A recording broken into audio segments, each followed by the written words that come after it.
ओम गुरुब्रह्मा गुरुविष्णु गुरुदेवो महेश्वरः गुरुसाक्षात् परब्रह्म तस्मै श्रीगुरवे नमः। ओम स्थापकाय च धर्मस्य सर्वधर्मस्वरूपिणे अवतारवरिष्ठाय रामकृष्णाय ते नमः। जननीं शारदां देवीं रामकृष्णं जगद्गुरु पादपद्मे तयो श्रित्वा प्रणमामि मुहुर्मुहुः। नमः श्रीयतिराजाय विवेकानन्दसूरये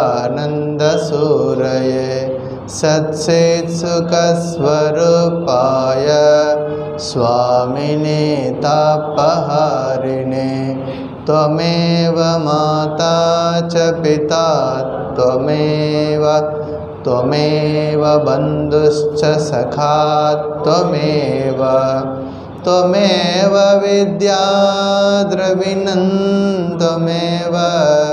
त्वमेव सर्वं मम देवदेव त्वमेव सर्वं मम देवदेव।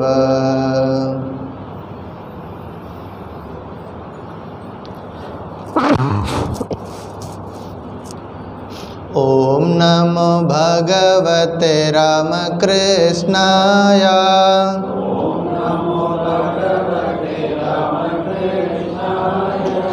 ओम नमो भगवते रामकृष्णाय।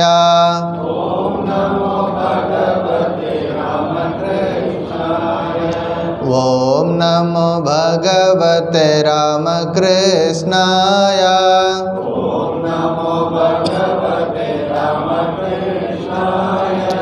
ओम नमो भगवते रामकृष्णाय।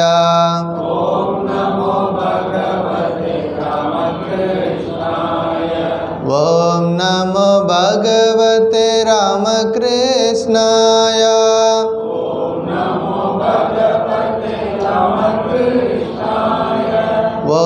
नमो भगवते रामकृष्णाय।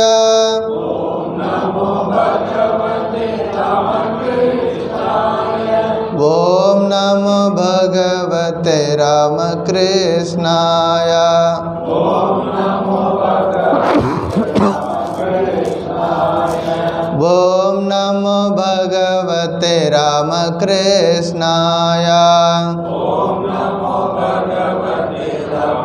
ओम नमो भगवते रामकृष्णाय।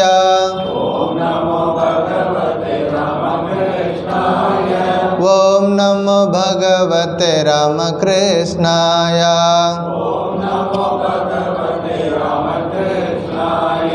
ओम नमो भगवते रामकृष्णाय। ओम नमो भगवते रामकृष्णाय।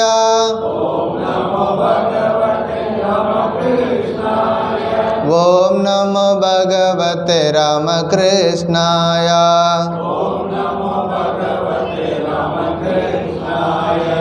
जय रामकृष्ण।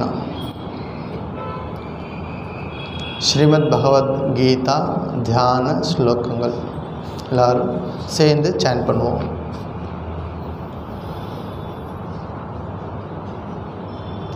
ஓம் பார்த்தாய பிரதிபோதிதாம் பகவதா நாராயணேன ஸ்வயம் வியாசேன கிரதிதாம் புராணமுனினா அத்வே மகாபாரதம்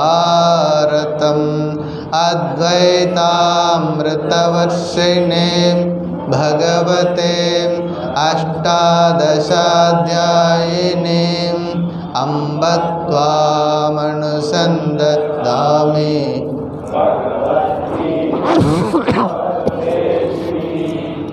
नमोस्तुते व्यासविशालबुद्धे पुल्लारविन्दायतपत्रनेत्र येन त्वया भारततैलपूर्णः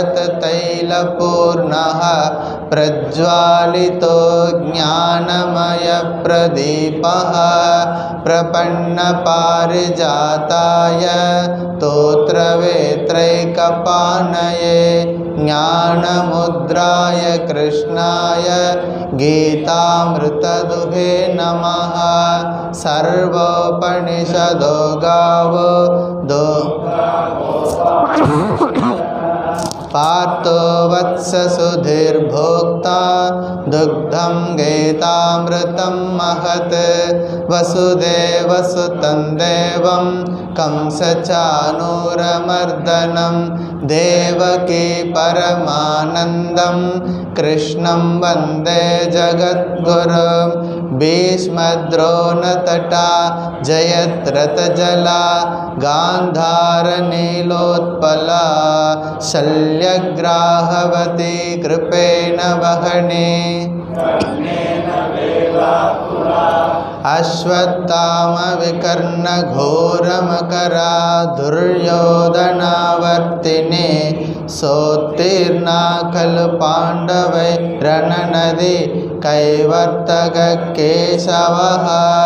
पाराचर्यवचः सरोजममलं गीतार्थगन्धोत्कटं नानाख्यानककेसरं हरिकथा सम्बोधना बोधितं लोके सज्जनसत्पदैरहरः पेपीयमानं मुदा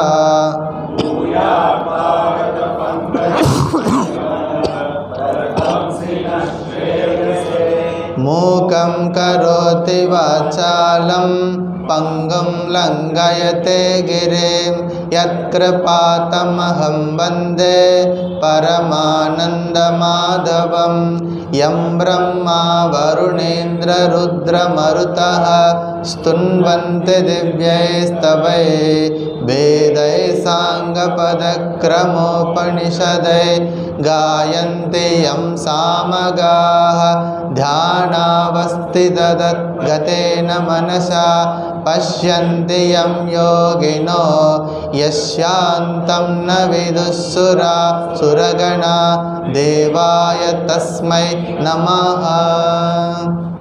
அத்தியாயம் 18 ஸ்லோகா நம்பர் 1லிருந்து 28 வரைக்கும் எல்லாருமே சேர்ந்து சாண்ட் பண்ணுவோம்.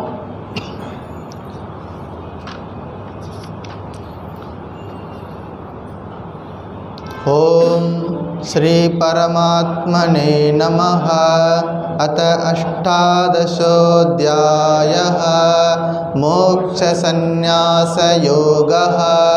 अर्जुन उवाच संन्यासस्य महाबाहो तत्त्वमिच्छामि वेदितुं त्यागस्य च ऋषिकेश पृथक् केशिनिषूदन। श्रीभगवानुवाच काम्यानां कर्मणां न्यासं संन्यासं कवयो विदुः सर्वकर्मफलत्यागं प्रागुस्त्यागं विचक्षणाः। त्याज्यं दोषवदित्येके कर्म प्राहुर्मनीषिणः।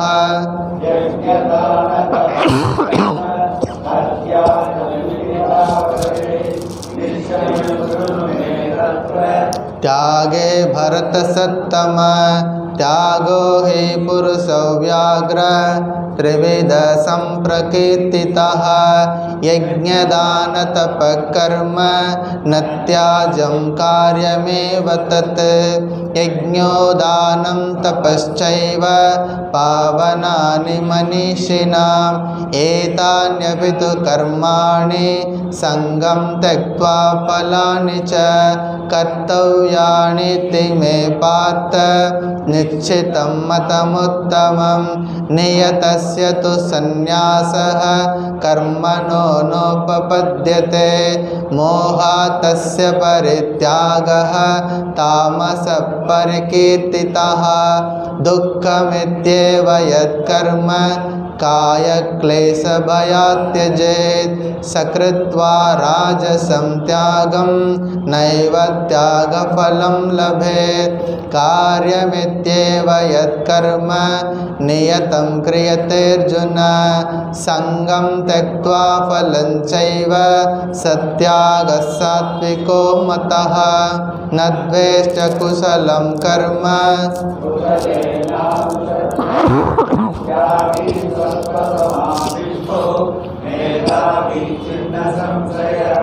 न हि देहभृता शक्यं त्यक्तुं कर्माण्यशेषतः यस्तु कर्मफलत्यागी सत्यागीत्यभिधीयते अनिष्टमिष्टं मिश्रं च त्रिविधं कर्मणः फलं भवत्यत्यागिनां प्रेत्य न तु सन्न्यासिनां क्वचित् पञ्चैतानि महाबाहो कारणानि निबोध मे सांख्ये कृतान्ते प्रोक्तानि सिद्धये सर्वकर्मणाम् अधिष्ठानं तथा कर्ता करणं च पृथक्विधं विविधाश्च पृथक् चेष्टा दैवं चैवात्र पञ्चमं शरीरवाङ्मनोभिर्यत् कर्म प्रारभते नरः न्यायं वा विपरीतं वा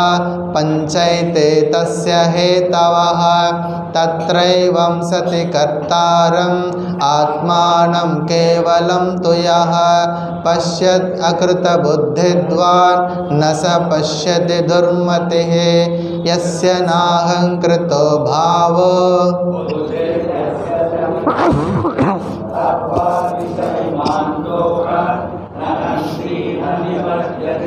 ज्ञानं ज्ञेयं परिज्ञाता त्रिविधा कर्म चोदना करणं कर्म कर्तेति त्रिविधः कर्म संग्रहः ज्ञानं कर्म च कर्ता च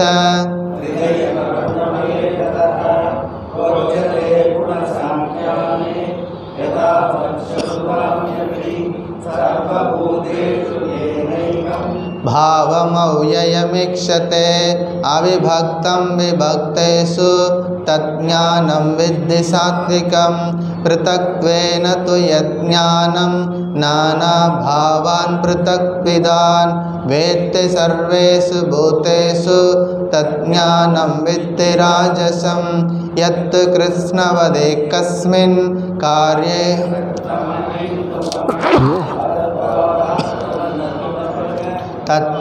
तत्तामसमुदाहृतं नियतं संघरहितं अरागद्वेषदकृतं अफलप्रेप्सुना कर्म यत्तत् सात्विकमुच्यते यत्तु कामेप्सुना कर्म साहंकारेण वा पुनः क्रियते बहुलायासं तत् राजसमुदाहृतम् अनुबन्धं चयं हिंसात् अनपेक्षश पौरुषं मोह यत्तामसमुच्यते मुक्तसंगो नहंवादी धृत्युत्साहसमन्वितः सिद्ध्यसिद्ध्यो निर्विकार कर्ता सात्विक उच्यते रागी कर्मफलप्रेप्सुः लुब्धो हिंसात्मको शुचिः हर्षशोकान्वितः कर्ता राजसः परिकीर्तितः अयुक्तप्राकृतस्तब्ध विषादे दीर्घसूत्रे च कर्ता तामस उच्यते.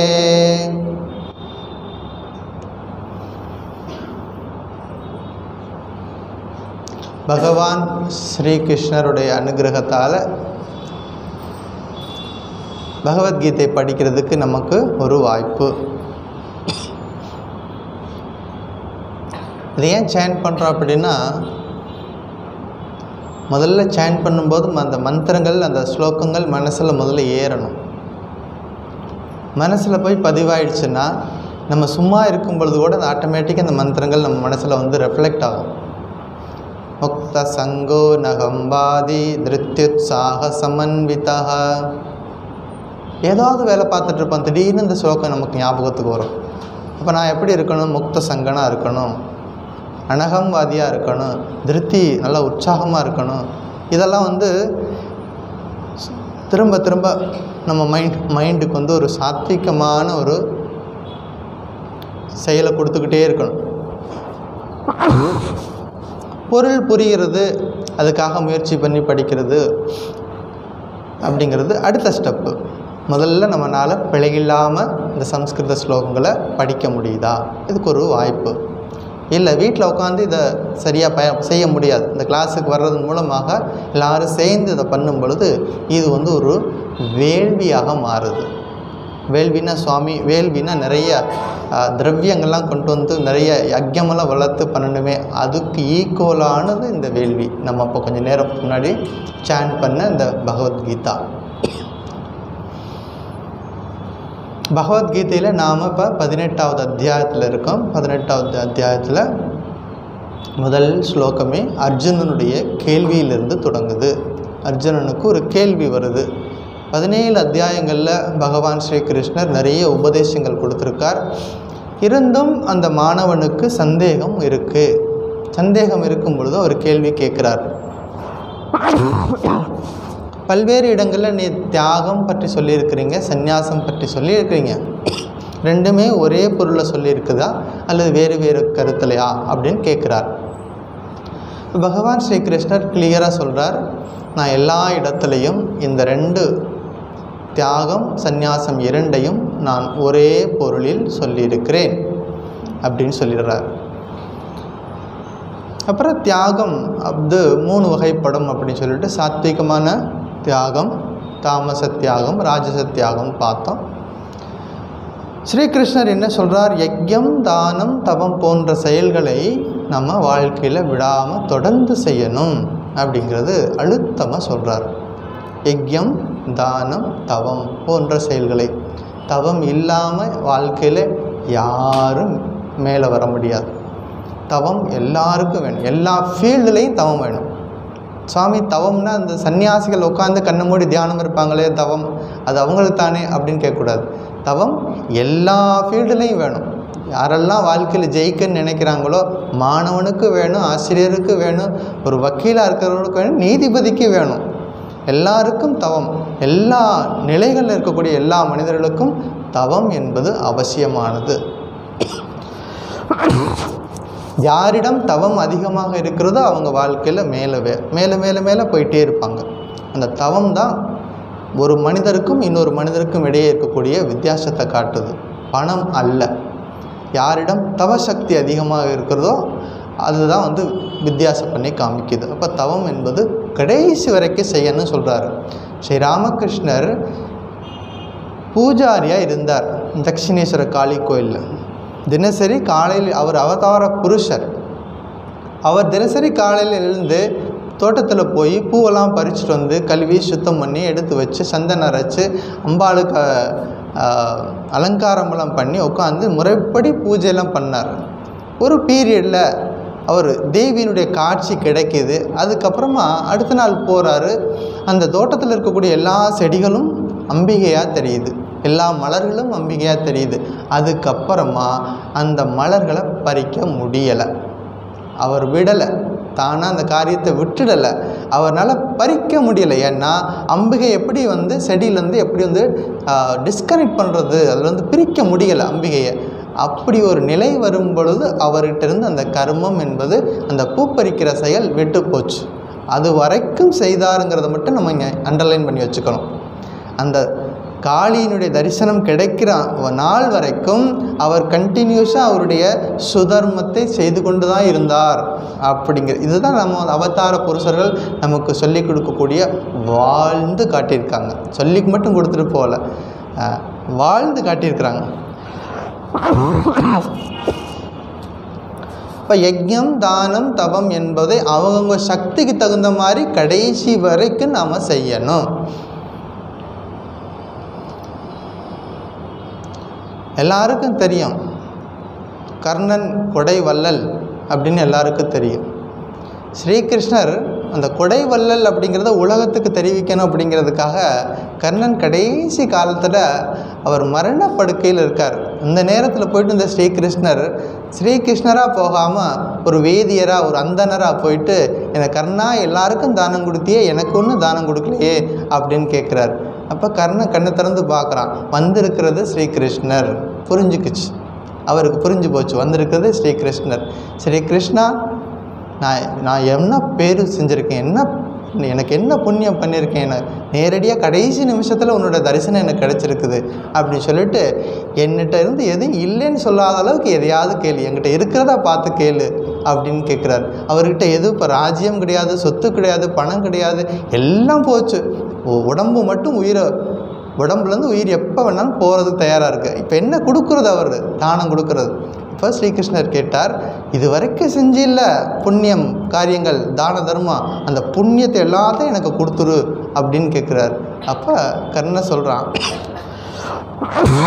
இது வரைக்கும் செஞ்சது என்ன, இனிமேல் செய்ய போகிறது, இப்போ செய்யக்கூடாது, இதனால் ஏதாவது புண்ணியம் வச்சுன்னா அதையும் சேர்த்து கொடுத்துறேன்னு சொல்லிட்டு கொடுக்குறான். அப்போ தான் ஸ்ரீகிருஷ்ணர் சொல்கிறார், இதுதான் கர்ணா, நான் உன்னுடைய பெருமையை உலகத்துக்கு எடுத்து சொல்கிறதுக்காகத்தான் நான் வந்தேன் அப்படின்னு சொல்லிட்டு ஆசீர்வாதம் பண்ணி அவர் அனுப்பி வைக்கிறார். அப்போ தானம், யஜ்யம், தானம், தவம் என்பதை கடைசி காலம் வரைக்கும் நம்மளால் முடிஞ்சது சக்திக்கு தகுந்த மாதிரி செய்யணும். அதாவது விட்டு விடக்கூடாது. இது செய்கிறதுனால என்ன ஆகும் அப்படின்னா, பாவனானி மனிஷினாம், 6வது ஸ்லோகத்தில் வருது, பாவனானி மனிஷினாம். இதை செய்யும் பொழுது நம்முடைய மனம் தூய்மை அடைகிறது. காரியங்கள் பண்ணணும், அதாவது சுதர்மத்தை செய்யணும், யாராருக்கு என்ன சுதர்மமோ அதை செய்யணும். அடுத்ததாக ஸ்ரீகிருஷ்ணர் ஆத்ம தத்துவத்தை சொல்கிறார். 16வது ஸ்லோகத்திலிருந்து ஆத்ம தத்துவத்தை விளக்கி சொல்கிறார். அப்புறம் 5 சப்ஜெக்டை எடுத்துக்கிறார். ஒன்னொன்னையும் விரிவாக நமக்கு எடுத்து சொல்கிறார். முதல்ல ஞானம் அப்படிங்கிற ஒரு டாபிக் எடுத்துக்கிறார். ஞானம் சாத்விகமானது, ராஜசமானது, தாமசமானது.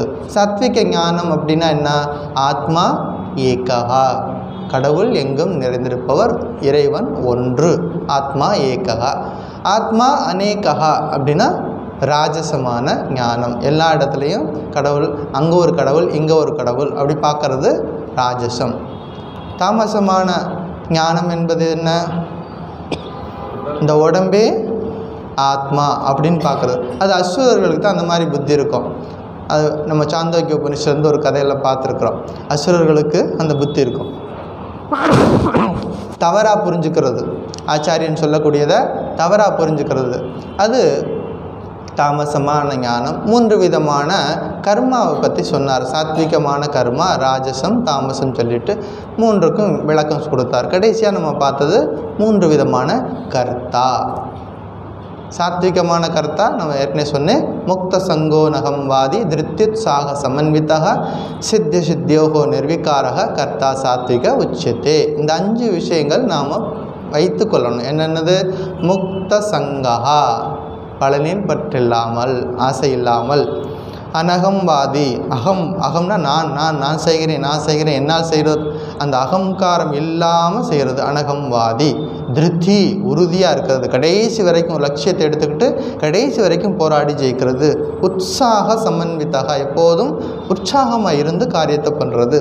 சித்தியோகோ நிர்விகாரக, வெற்றி தோல்வியில் சமநிலை பெறலாமல் இருக்கிறது.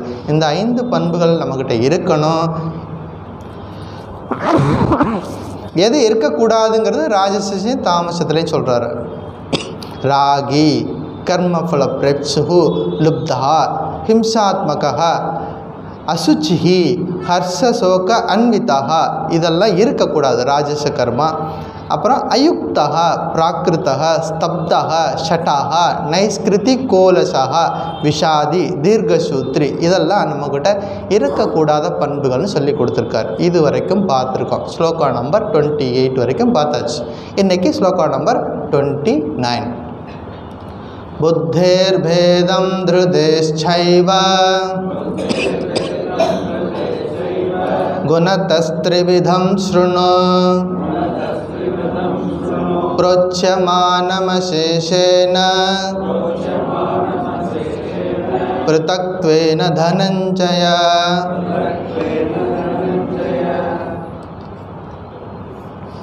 புத்தேர் பேதம்.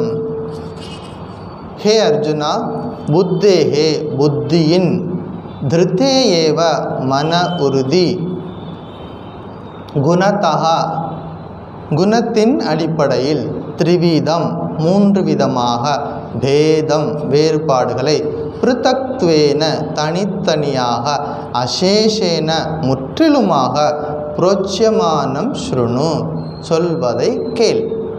சிம்பிள் மீனிங், புத்தி மற்றும் மன உறுதியின் தன்மைகளுக்கு ஏற்ப மூன்று விதமான வேறுபட்ட கண்ணோட்டங்களை தனித்தனியாக முற்றிலும் சொல்கிறேன் கேள்.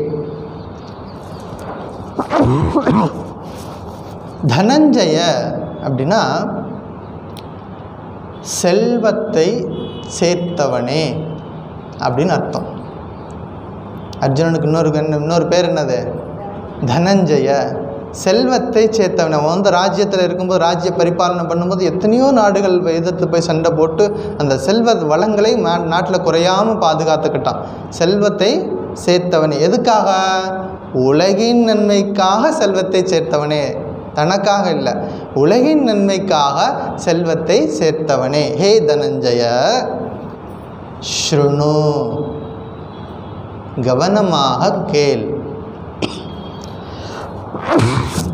அப்போ இவ்வளோ நேரம் அர்ஜுனன் கேட்கலையா? 17 சாப்டர் சொல்லியாச்சு, இவ்வளோ நேரம் இந்த ஸ்டூடெண்ட்டு கேட்கலையா அப்படின்னா, இடையில அந்த டீச்சர் வந்து பாடம் நடத்திட்டு இருக்கும்போது சொல்லுவாங்க, ஏய் கவனமாக கேளு அப்படின்னு சொல்லுவாங்க. அப்படின்னா ஏதோ ஒரு விஷயம், ஒரு அட்டென்ஷனை நமக்கு திருப்பி அந்த இடத்துல ஒரு முக்கியமான ஒரு விஷயத்த சொல்ல போகிறாங்க அப்படின்னு அர்த்தம். ஸ்ருணு, கவனமாக கேளு. இப்போ என்ன சொல்ல போகிறாரு? புத்தி, திருத்தி, இந்த 2 விஷயங்களை பற்றி இன்னும் ஏற்கனவே வந்து 4 விஷயங்கள் பார்த்தாச்சு. தியாகத்துக்கு 3 விதமாக பார்த்தாச்சு. தியாகம், ஞானம், கர்ம, கர்த்தா, இந்த 4 டாப்பிக்கையும் பார்த்தாச்சு. அடுத்து இன்னும் 2 டாபிக் இருக்குது. என்னது? புத்தி, இன்னொரு டாபிக் திருத்தி. இப்போ அடுத்த டாபிக் வந்து புத்தியும் திருத்தியை பற்றி சொல்ல போகிறேன். அதனால் உன்னுடைய அட்டென்ஷன் எல்லாம் இங்கே இருக்கட்டும். கேட்டதுக்கப்புறம் கடைசியில் கிருஷ்ணா எனக்கு ஒன்றும் புரியலைன்னு சொல்லி கேட்டுறாத. ஆல்ரெடி 650 ஸ்லோகம் ஓடி போச்சு, அதனால் கொஞ்சம் கவனமாக கேளு அப்படின்னு அர்ஜுனனுக்கு சொல்கிற மாதிரி யாருக்கு சொல்கிறாரு? நமக்கு தான் சொல்கிறாரு.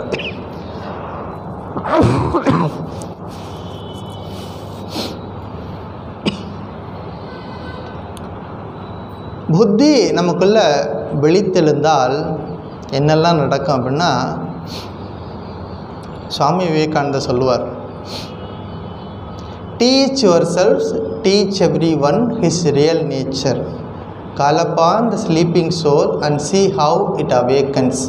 Power will come, glory will come, goodness will come, purity will come, and everything that is excellent will come when this sleeping soul is rose to self-conscious activity.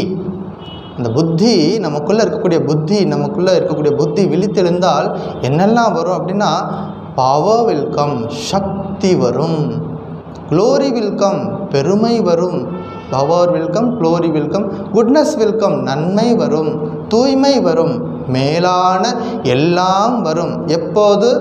நம்மிடம் இருக்கக்கூடிய உறங்கி கொண்டிருக்கக்கூடிய ஆன்மா விழித்தெழும் பொழுது இதெல்லாம் நடக்கும். அப்படின்னா நாம் உறங்கிக்கிட்டு இருக்கோமா? சுவாமி நாங்கள் கண்ணை முழித்து உங்களை பார்த்துக்கிட்டு தானே இருக்கோம் அப்படின்னு எல்லாம் உறங்கி கொண்டிருப்பது என்பது நம்முடைய லட்சியத்தில் உறக்கம். நமக்கு லட்சியத்தில் ஒரு உறக்கம் வரும். பல நேரங்களில் வந்து நம்ம எதுக்காக வந்திருக்கோம் அந்த பூமிக்கு அப்படிங்கிற அந்த லட்சியத்தில் பல நேரங்களில் நமக்கு உறக்கம் வந்துடுது. எதுக்காக வந்திருக்கோம் தெரியாமல் ஓட்டமாக ஓடிட்டுருக்கோம். காலையிலேருந்து சாயந்தரம் வரைக்கும் ஏன் ஓடுறோன்னு தெரியாமல் ஓடிட்டே இருப்போம்.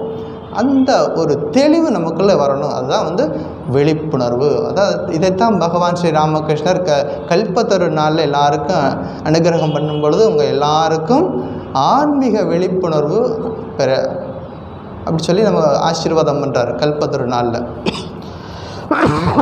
துமாதர் சைத்தன்ய ஹோக், உங்கள் எல்லாருக்கும் ஆன்மீக விழிப்புணர்வு வரட்டும் அப்படின்னு சொல்லி ஆசீர்வாதம் பண்ணார். அதே தான் இங்கேயும் வருது, புத்தி விழிப்புணர்வு. அர்ஜுனனுக்கு ஒரு கிளியர் ஐடியா இல்லை. இன்னமும் போர் செய்கிறதா வேணாமா, இவ்வளோ விஷயங்கள் சொல்லியாச்சு. கர்மத்தை பற்றி, ஞானத்தை பற்றி, வைராக்கியத்தை பற்றி, கிட்டத்தட்ட 650 ஸ்லோகத்துக்கு மேலே சொல்லியாச்சு. இன்னமும் வந்து அந்த ஸ்டூடெண்ட்டுக்கு இன்னும் புரியலை. அதுக்காகத்தான் சொல்கிறாரு, திரும்ப ஒரு அட்டென்ஷன் கொடுத்து வந்து புத்தியை பற்றி விளக்குறாரு. ஞானம், கர்மம், கர்த்தா இதெல்லாம் சொன்னதுக்கப்புறமா இந்த புத்தியை டாப்பிக்கை எடுத்துக்கிறாரு.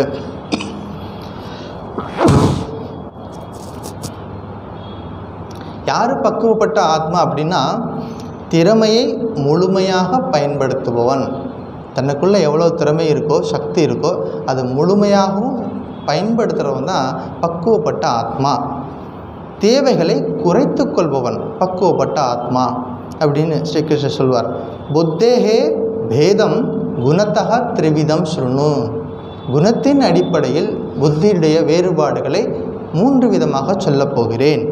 திருத்தேகே பேதம் குணத்தக திரிவிதம் ஸ்ருணு. திருத்தி உறுதியை பற்றி நான் சொல்லப் போகிறேன். குணத்தின் அடிப்படையில் 3 விதமாக சொல்லப் போகிறேன். பிருத்தக்த்வேன புரோட்சமானம் ஸ்ருணு. தனித்தனியாக சொல்ல போகிறேன். உன்னையும் ஒவ்வொரு விஷயங்களையும் தனித்தனியாக உனக்கு புரியும்படி சொல்ல போகிறேன். அசேஷேன புரோட்சமானம் ஸ்ருணு. முழுமையாக கம்ப்ளீட்டாக உனக்கு சொல்லிக் கொடுக்க போகிறேன். இதை பற்றி கொஞ்சம் கூட குறையில்லாமல், எதையும் வந்து பேலன்ஸ் இல்லாமல் எல்லாத்தையும் உனக்கு சொல்லிக் கொடுக்க போகிறேன். அதனால ஜாக்கிரதையாக கவனமாக கேளு அப்படின்னு ஒரு அட்டென்ஷன் கொடுத்துட்டு அடுத்த ஸ்லோகத்துலேருந்து அந்த டாப்பிக்கை எக்ஸ்பிளைன் பண்ண போகிறார். சரி, ஒருத்தர் என்ன பண்ணார், படகுல பயணம் பண்ணார். படகுல உட்காந்துருக்கார், கையில் துடுப்பு இருக்குது. கொஞ்சம் நேரம் போயிட்டே இருந்தார். கொஞ்சம் நேரம் துடுப்பு போடாமல் இருந்தாலும் படகு போயிட்டே இருந்துச்சு. தண்ணியோட மூவ்மெண்ட்டுக்கு தகுந்த மாதிரி படகு போயிட்டே இருந்துச்சு. இது நல்லா இருக்கே, படகு தான் மூவ் ஆகுது, நான் எதுக்கு துடுப்பு போடணும் அப்படின்னு சொல்லிட்டு துடுப்பை ஓரமாக வச்சுட்டு ஹாயாக உட்காந்துட்டார். படகு என்ன பண்ணுச்சு, படகு போயிட்டே இருந்துச்சு. ரொம்ப ஜாலியாக இருந்துச்சு அவருக்கு. இது தெரியாமல் முட்டா பசங்க எல்லாரும் வந்து படகு துடுப்பு போட்டே இருக்கிறாங்க. படகு நல்லா தான் போயிட்டுருக்குது, எதுக்கு துடுப்பு போடணும் அப்படின்னு சொல்லிட்டு வச்சுட்டு ஜாலியாக உட்காந்துருக்கிறாரு. கொஞ்சம் நேரம் ஆச்சு, 1 மணி நேரம் ஆச்சு, 2 மணி நேரம் ஆச்சு. தண்ணியில் படகு நல்லா வேகமாக போயிட்டு இருந்துச்சு. அப்புறம் பார்க்குறாரு, கண்ணு முடிச்சு பார்க்குறாரு, கீழே பெரிய அருவியில் போய் கீழே விழுவ போகிறாரு. இப்போ அந்த படகு இப்போ எங்கே வந்துருச்சு, ஒரு அருவிக்கு வந்துருச்சு.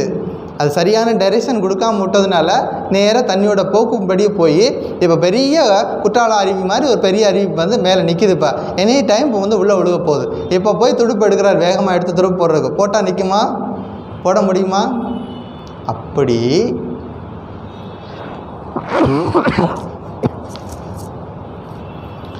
புத்தி, அதுதான் புத்தி, நமக்குள்ளே இருக்கிறது புத்தி. அந்த புத்தி தான் நம்ம வந்து சரியான பாதையில் செலுத்துறது. அந்த புத்தி நம்மக்கிட்ட சரியாக வேலை செய்யலைன்னா இந்த படகுகளை போன மாதிரி நம்ம வாழ்க்கை என்ன ஆகும், எங்கேயாவது போய் உள்ளே விழுந்துடும். சரியாக புத்தி நமக்கு சொல்லி கொடுத்து கொண்டு போகணும். சரி, அப்புறம் நம்ம வாழ்க்கையில் ஒரு குறிக்கோள் இருக்கணும். அர்ஜுனனுக்கு ஒரு குறிக்கோள், ஒரு சுதர்மத்தோடு வந்தார். என்ன சுதர்மம்? எதிரிகளை அழித்து தர்மத்தை நிலைநாட்டுறதுக்காக வந்தார். ஆனாலும் வந்த பொழுது அவருக்கு ஒரு தடைகள் வருது. அது பாசம் அப்படிங்கிற தடையின் மூலமாக அது வந்து ஸ்டக்காகி நிற்கிது. இப்போ அதுக்கு தான் பகவத்கீதையே வருது. அப்படி வரும்பொழுது கோல் நமக்கு வாழ்க்கையில் இருக்கணும், லட்சியம் இருக்கணும். நம்முடைய வாழ்க்கையின் லட்சியம் ஸ்ரீராமகிருஷ்ணன் சொல்லி கொடுத்துருக்கார். வாழ்க்கையின் லட்சியம் இறைவன். எல்லாருக்கும் ஒரே லட்சியம், அது இறைவன். அப்புறம் லட்சியத்தை அடையிறதுக்கான ஒரு செயல் திட்டம் நம்மக்கிட்ட இருக்கணும். ஒரு ஸ்டெப்ஸ் டு ஃபாலோ, செயல் திட்டம் இருக்கணும். யார்கிட்டலாம் அந்த செயல் திட்டம் இருக்கோ, அதிகாலையில் இருந்து இரவு தூங்க போகிற வரைக்கும் நமக்கு நாமளே ஒரு ரொட்டீன் வச்சுக்கணும். காலையில் 5 மணிக்கு இது, 6 மணிக்கு இது, 7 மணிக்கு இது, இப்படி ரொட்டீன் வச்சு போயிட்டு இருந்தோம்னா கரெக்டாக போயிட்டுருக்கும். ரொட்டீன் இல்லைன்னா என்ன ஆகும், நினச்ச நேரத்துக்கு தூங்குவோம், நினச்ச நேரத்துக்கு சாப்பிடுவோம், நினச்ச நேரத்துக்கு எல்லாத்தையும் பண்ணுவோம். அது மனிதனுக்கும் விலங்குக்கும் வித்தியாசம் இல்லை. விலங்கு அப்படி தான் சாப்பிடுது, நேரத்துக்கு சாப்பிடாது, நினச்ச நேரம் சாப்பிடும், நினச்ச நேரம் தூங்கும், எப்படி வேணாலும் இருக்கும். அப்படி இருந்தோம்னா நம்ம வாழ்க்கையில் லட்சியத்தை, விலங்குகளுக்கு லட்சியம் கிடையாது, ஆனால் மனித பிறவி நமக்கு லட்சியம் இருக்குது. ஸோ கோல் வேணும், கோல் ஃபாலோ, அது அடையிறதுக்கு ஒரு ஸ்டெப்ஸ் டு ஃபாலோ இருக்கணும்.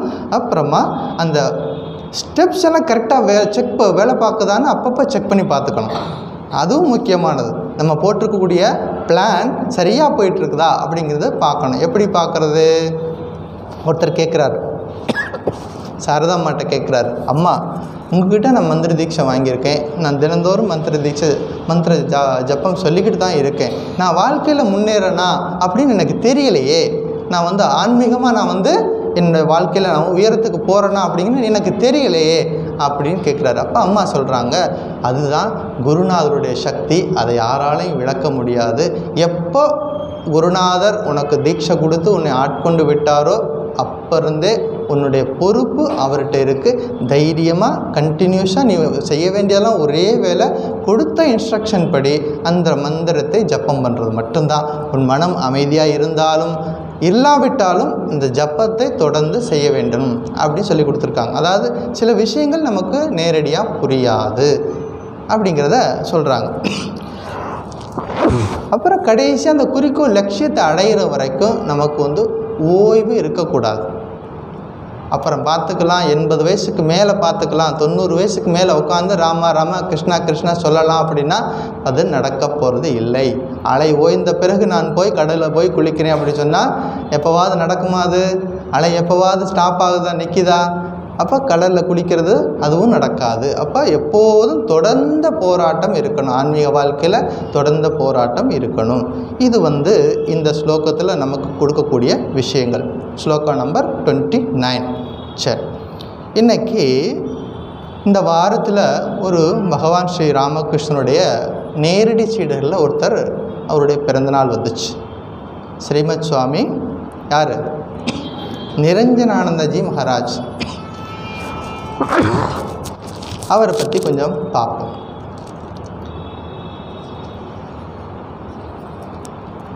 ஸ்ரீகிருஷ்ணர் பகவத்கீதை சொல்லியிருக்கார், அதன்படி வாழ்ந்தவங்களையும் பார்க்கணும் இல்லையா?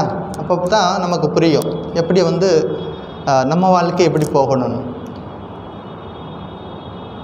பகவான் ஸ்ரீ ராமகிருஷ்ணருக்கு 16 பேர் துறவி சீடர்கள். அவர்களில் ஒருத்தர் சுவாமி நிரஞ்சனானந்தர்.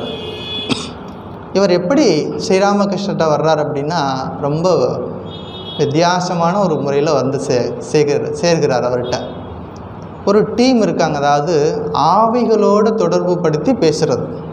கண்ணுக்கு தெரியாத ஆவிகள் எங்கேயோ இருக்குது, அவங்க கூட ஒரு மீடியேட்டர் மாதிரி இருந்து உட்காந்து அவங்களோட பேசி பண்ணுற மாதிரி மக்கள்கிட்ட எல்லாம் போயிட்டு பேசி அவங்கள்ட்ட பணத்தை வாங்கி செய்கிறது. இந்த மாதிரி ஒரு டீம் இருக்குது. அந்த டீமில் போய் இவர் சிக்கிட்டார். படிக்கும்போதே அந்த டீமில் போய் மாட்டிக்கிட்டார். அவங்க இவரை வச்சு நல்லாவே வியாபாரம் பண்ணிகிட்ருக்குறாங்க. இவர் ஏதாவது பண்ணார்னா அது உடனே நடக்குது, நல்லாவே வியாபாரம் நடந்துகிட்ருக்குது. அந்த டீம் என்ன பண்ணாங்க, ஒரு தடவை ஸ்ரீராமகிருஷ்ணரை செக் பண்ணுறதுக்காக வர்றாங்க. இப்போ ஸ்ரீராமகிருஷ்ணரை போய் செக் பண்ணி அந்த ஆவியோட தொடர்பு படுத்தி ஸ்ரீராமகிருஷ்ணர்கிட்ட செக் பண்ணி ஒரு உண்மையிலேயே மகான் தானா இல்லையா செக் பண்ணுறதுக்காக வர்றாங்க. பெரிய 4-5 பேர் வந்துட்டாங்க, டீம் உட்காந்துட்டாங்க. அதில் இந்த பையனும் உட்காந்துருக்கார், சுவாமி நிரஞ்சனானந்தர், காலேஜ் பையன் உட்காந்துருக்கார். அப்படி உட்காந்துட்டு கையெல்லாம் ஆட்டுறாங்க, ஜிபும்பா என்னென்னமோ பண்ணிகிட்டே இருக்கிறாங்க. ஒன்றும் நடக்க மாட்டேங்குது. ஸ்ரீராமகிருஷ்ணன் அமைதியாக உட்காந்துருக்கிறார். கடைசியாக அவங்கெல்லாம் டயர்டாகி போயிட்டாங்க. ஏன்னா இது நாள் வரைக்கும் இப்படி நடந்ததே இல்லையே, எங்கே போனாலும் 10 நிமிஷத்தில் வேலை முடிஞ்சிடும், இந்த பணத்தை வாங்கிட்டு போயிட்டே இருப்போம், இங்கே என்ன ஒன்றும் நடக்கவே இல்லையே, இவர் அப்படியே உட்காந்துருக்கிறாரு அப்படின்னு சொல்லி பார்க்குறாங்க. அப்போ அவர் சொல்கிறாரு,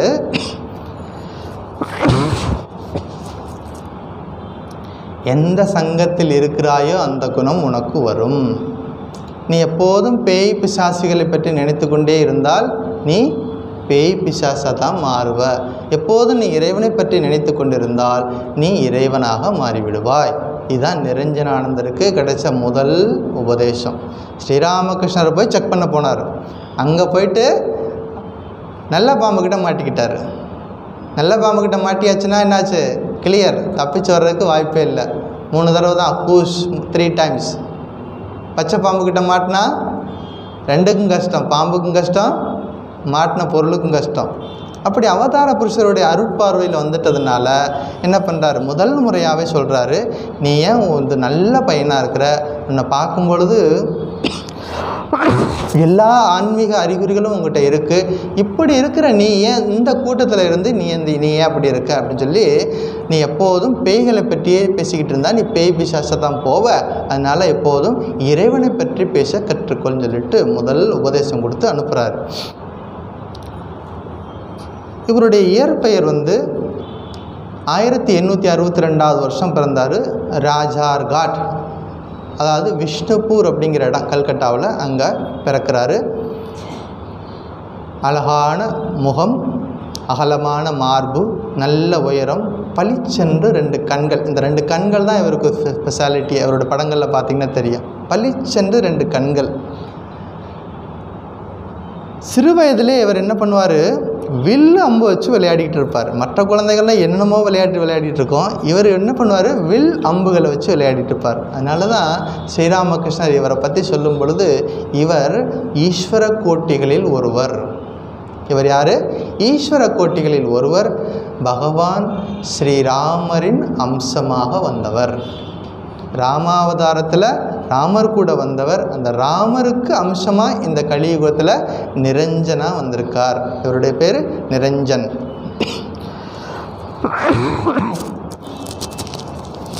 நிரஞ்சனா வந்திருக்கார் அப்படின்னு சொல்லி சொல்லுவார்.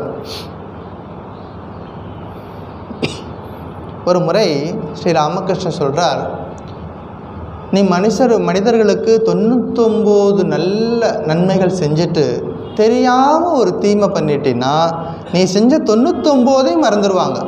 அந்த ஒரு தீமை பண்ணியிருக்கல, உனக்கு தெரியாமல் பண்ணியிருக்கிறது, அதை பெருசாக எடுத்துக்கிட்டு உன்னை கோவிச்சுக்குவாங்க.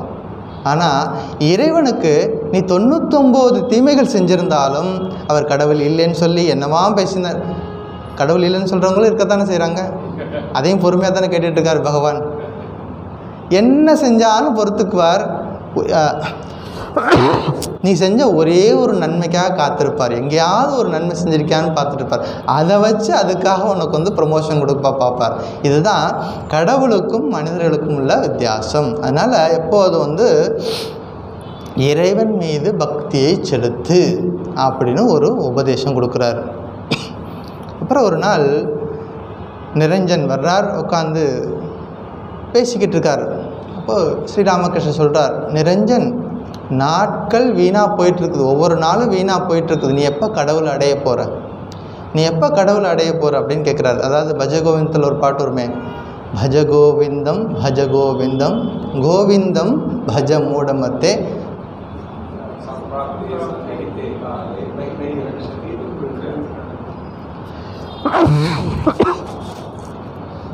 கடைசி காலத்தில் நாம் செய்யக்கூடிய இந்த விளையாட்டுகள்லாம் ஒன்றும் உதவாது, அதனால் இறைவன் நாமத்தை கெட்டியாக பிடிச்சிக்கோ அப்படி சொல்லிட்டு அந்த இறைவன் நாமத்தை சொல்லணுங்கிறத சொல்லி கொடுக்குறார். இப்படியே ஸ்ரீராமகிருஷ்ணர்கிட்ட தொடர்ந்து போயிட்டுருக்கிறார். இவருடைய படிப்போட இந்த நாட்டமெல்லாம் குறையுது, காலேஜுக்கு போகிறதெல்லாம் குறையுது. வீட்டில் பார்க்குறாங்க இது சரியாக வராது அப்படின்னு சொல்லிட்டு என்ன பண்ணுறாங்க, ஒரு ரூமுக்குள்ளே போட்டு அடைச்சி வச்சுட்டாங்க. விட்டா தானே நீ போய் இந்த தட்சிணேஸ்வரத்தில் இருக்க தாத்தா போய் பார்த்துட்டு வர்ற அப்படின்னு சொல்லிட்டு ரூமுக்குள்ளே போட்டு அடித்து வச்சிடுறாங்க. அப்புறம் ரொம்ப நாள் கழித்து எப்படியோ அவர் அழுது அடம் பிடிச்சி மறுபடியும் திறந்து விட்றாங்க. திரும்பவும் தட்சிணேஸ்வரத்துக்கு போகிறாரு. இவர் ஸ்ரீராமகிருஷ்ணர் தன்னிடம் வரக்கூடிய பக்தர்களை 2 விதமாக பிரிப்பார். ஒருத்தர் உள்வட்டம், இன்னொன்று வெளிவட்டம்னு பிரிப்பார். அந்தரங்க சீடர்கள், பகிரங்க சீடர்கள்னு. உள்வட்ட வகுப்பை சேர்ந்தவர் இந்த நிரஞ்சனானந்த மகாராஜ். இன்னொன்று, பகவான் ஸ்ரீராமகிருஷ்ணர்கிட்ட நேரடியாக மந்திர உபதேசம் பெற்றவர்கள் ரொம்ப குறைவு. அதில் இவர் ஒருத்தர். ஸ்ரீராமகிருஷ்ணனோட தீட்சை முறை ஒவ்வொருத்தருக்கும் ஒரு விதமாக இருக்கும். ஒருத்தருக்கு பார்வையிலே சொல்லியிருப்பார், சில பேருக்கு தொடுதல் மூலமாக சொல்லியிருப்பார். இவருக்கு மந்திரத்தை நாவில் எழுதி சொல்லி மந்திர உபதேசம் கொடுத்துருக்காரு.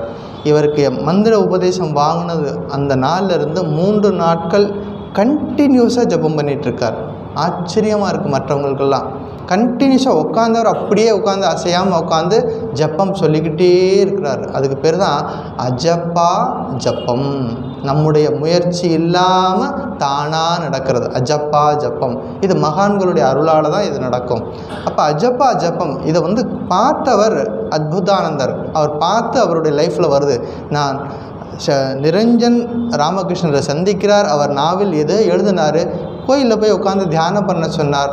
3 நாட்கள் அதே நிஷ்டையில் இருந்தார்னு இருக்குது. அவர் கண்ணால் பார்த்துருக்கிறார். அப்படி தொடர்ந்து தியானம் பண்ணிக்கிட்டே இருக்கார். ஒரு முறை தட்சிணேஸ்வரத்தில் அந்த படகுல போயிட்டுருக்கார். போயிட்டுருக்கும்போது யாரோ ஒருத்தவங்க ஸ்ரீராமகிருஷ்ணரை பற்றி அவர் ஒரு பைத்தியம் அப்படின்னு சொல்கிறாங்க. அப்படித்தானே மக்கள் வந்து பேசிக்கிறாங்க. மகானை வந்து யாரையுமே வந்து கண்டு முதல்ல அப்படி தெரியாது. அவர் வந்து ஒரு பைத்தியம், அங்கே ஒரு பைத்தியம் இருக்குது தட்சிணத்தில் அப்படின்னு. இதை ஒரு உட்கார்ந்துருக்கார் அந்த படகுல. கோபம் வந்துடுச்சு. கோபம் வந்தோடனே, இன்னும் ஒரு முறை என்னுடைய குருநாதரை பற்றி ஏதாவது தவறாக பேசுனீங்கன்னா படகை கவிழ்த்துருவேன் அப்படின்னு சொல்லிட்டு படகை கவுக்கு போயிட்டார். அங்கே இருந்தவங்க எல்லாம் பயந்து அலறி அடித்து கையெடுத்து கும்பிட்டு நாங்கள் இனிமேல் எதுவும் சொல்ல மாட்டோன்னு சொல்லிவிட்டு அப்புறம் அவர் வந்து அமைதியாகி உட்காந்துட்டார். இது யாரோ ஒருத்தர் அந்த படகுல போனவர் வந்து ராமகிருஷ்ணர்கிட்ட சொல்லிட்டார். நடந்தது ராமகிருஷ்ணர்கிட்ட வந்து சொல்லிட்டார். இந்த மாதிரி நிரஞ்சன் அந்த படகுல இருந்தார், உங்களை பற்றி தப்பாக சொன்னதுனால படகே கவிழ்க்க போயிட்டாருன்னு. அப்போ ராமகிருஷ்ணர் நிரஞ்சனை கூப்பிட்டு, இவ்வளவு கோபம் கூடாது, கோபம் ஆன்மீக வாழ்க்கையில் மிகப்பெரிய தடை அப்படி சொல்லிட்டு, இவ்வளவு கோபம் கூடாது, இந்த கோபத்தினால சொன்னால் சொல்லிட்டு போகிறாங்க, அதுக்காக அப்பாவி ஜனங்களெல்லாம் நீ கடலில் தள்ளிவிட்டின்னா அவங்களிடம் அந்த பாவத்துக்கள் எங்கே போகிறது? அதனால் அப்படியெல்லாம் செய்யாத. ஸ்ரீராமகிருஷ்ணனுடைய உபதேசம் ஒவ்வொரு சீடருக்கும் மாறுபடும். இன்னொரு சீடருக்கு சொல்கிறார், உன்னுடைய குருநாதரை பற்றி ஒருத்தர் தப்பாக பேசியிருக்கார், நீ கேட்டுட்டு சும்மாவா வந்தேன்னு கேட்குறாரு. இன்னொரு சீடருக்கு அதே உபதேசம் வேறு மாதிரி இருக்குது.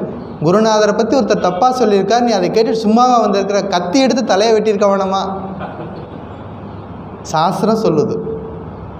அந்த சீடர் வந்து ரொம்ப சாஃப்டான நேச்சராக இருக்கார். அப்படி இருக்கக்கூடாது, ஆன்மீக வாழ்க்கைக்கு அது நல்லதில்லை. அதாவது அட்லீஸ்ட் அதாவது ஒரு கதை சொல்லுவார், பாம்பு நம்ம போய் நம்மளாக போய் பாம்பு அடிக்கக்கூடாது, தொந்தரவு பண்ணக்கூடாது. அந்த ஜீவன்களும் இந்த உலகத்தில் இருக்குது. ஆனால் உன்னை கடிக்க வந்துச்சு அப்படின்னா, அந்த பாம்பு இருக்குது அப்படின்னா நம்ம பக்கத்தில் போச்சுன்னா நமக்கு தொந்தரவு வருதுன்னு சொல்லிட்டு அது என்ன பண்ணுது, ஒரு சத்தம் போடுது, ஒரு சத்தம் போடுது. அதையாவது நீ பண்ணணும். அதாவது உன்னை காப்பாற்றிக்கிறதுக்காவது நீ தெரிஞ்சிருக்கணும், மற்றவங்களை தொந்தரவு பண்ணாத, ஆனால் உன்னை காப்பாற்றிக்கிறதுக்காவது நீ வந்து முயற்சி எடுக்கணும் அப்படிங்கிற சொல்லுவார். அப்போ சீடர்களுக்கு சீடர் வித்தியாசப்படுது. உபதேசம் என்பது ஒருத்தருக்கு கொடுத்த மாதிரி இல்லை. கொஞ்ச நாள் கழித்து பார்த்திங்கன்னா நிரஞ்சன் ஸ்ரீராமகிருஷ்ணரை பார்க்குறதுக்கு வரவே இல்லை. யார் மூலமாக தகவல் வருது, இவர் வந்து ஒரு கம்பெனியில் வேலைக்கு சேர்ந்துட்டார்னு. ஸ்ரீராமகிருஷ்ணர் சொன்னார், இந்த செய்தியை கேட்குறதுக்கு அவன் செத்து போயிட்டான்னு சொல்லுங்கள், நமக்கு சந்தோஷமாக இருக்கும், அவன் எதுக்கு வேலைக்கு சேர்ந்தான் அப்படின்னாரான். அப்போ கூடி இந்த பக்தர்கள்லாம் ஸ்டன் ஆகிட்டாங்க. சுவாமி, அப்படின்னா நாங்கள்லாம் எப்படி தான் குடும்பத்தை நடத்துறது, வேலைக்கு போகிறது அவ்வளோ கஷ்டமா, அவ்வளவு வந்து கொடூரமானதா? அப்போ சொல்கிறாரு, உங்களுக்கு இல்லை, யாருக்கு பணம் தேவையோ அவங்க நீங்கள் வேலைக்கு போங்க, சம்பாதிங்க. அவன் அந்தரங்க வட்டத்தை சேர்ந்தவன், ஏற்கனவே என்னுடைய பணிக்காக வந்திருக்கிறான், அவன் அங்கே போய் சிக்கிடக்கூடாது. அதனால் அவன் வந்து அந்தரங்க வட்டத்தை சேர்ந்தவன், அவன் இங்கே வந்து அம்பிகைக்காக காரியம் பண்ண வேண்டியவன் அப்படி சொல்லிட்டு. அப்புறம் யாரோ சொன்னாங்க, இல்லை அவர் வீட்டில் வறுமை, அம்மாவுக்காக வேலைக்கு போகிறார். அப்படியா? அப்படின்னா சரிதான், அம்மாவை காப்பாற்றுறதுக்காக. அப்பவும் தாய்க்கு வந்து ஒரு மரியாதை கொடுக்குறாரு. அம்மாவை காப்பாற்றுறதுக்காக வேலைக்கு போயிருக்கான் அப்படின்னா சரிதான். இல்லைன்னா சீ அப்படின்னு சொல்கிறாரு. நான் எத்தனை முறை வேணாலும் ஏசி இருப்பேன். அந்த நேரத்தில் வந்து பிரிட்டிஷ் கவர்மெண்ட்டு அடிமை பாரதம். அப்போ ஏன் அடிமையாக இருக்கணும் அப்படின்னு சொல்லி சொல்கிறாரு.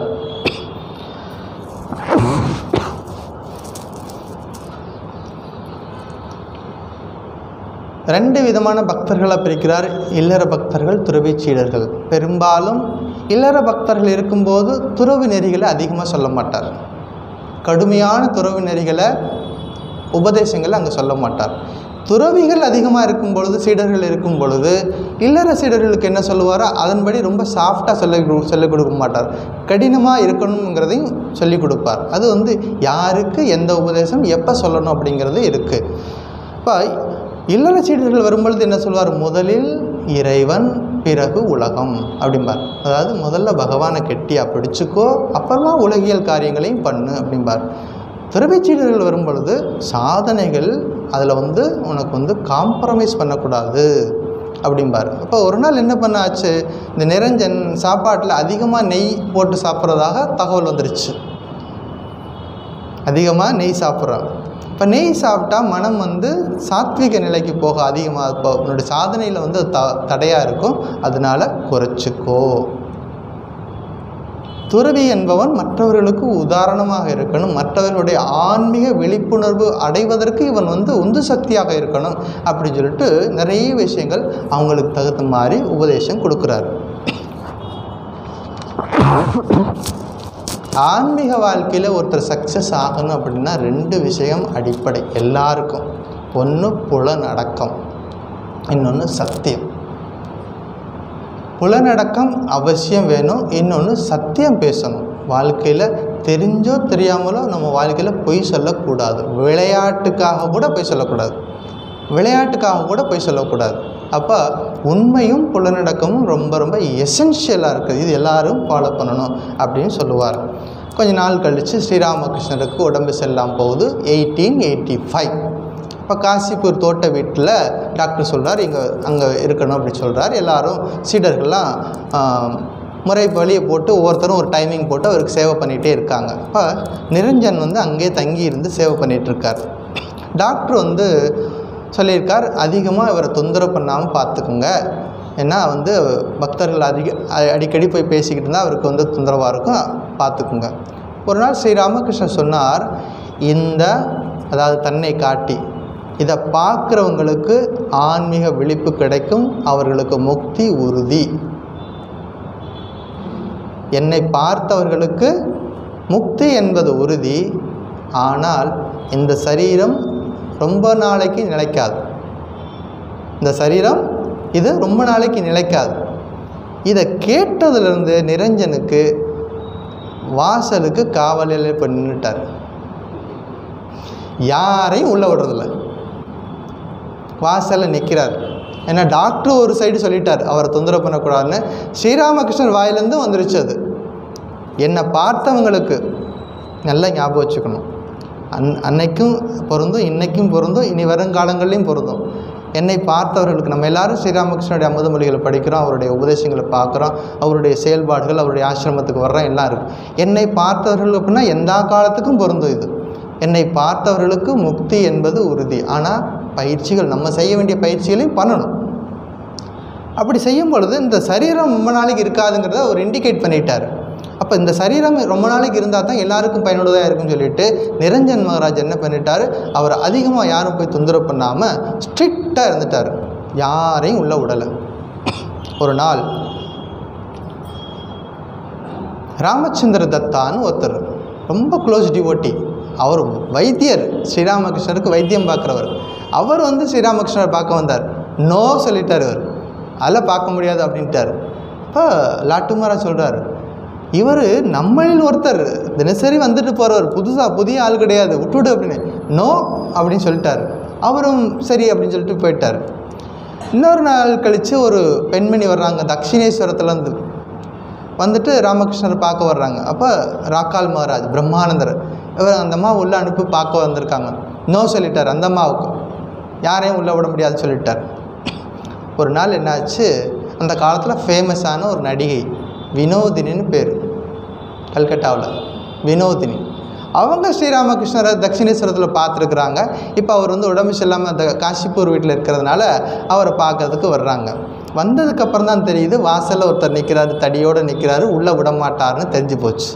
அந்த அம்மா என்ன பண்ணாங்க, போயிட்டு அடுத்த வீட்டுக்கு போயிட்டு நல்லா இங்கிலீஷ்காரன் மாதிரி ட்ரெஸ் பண்ணிட்டு வந்துட்டாங்க.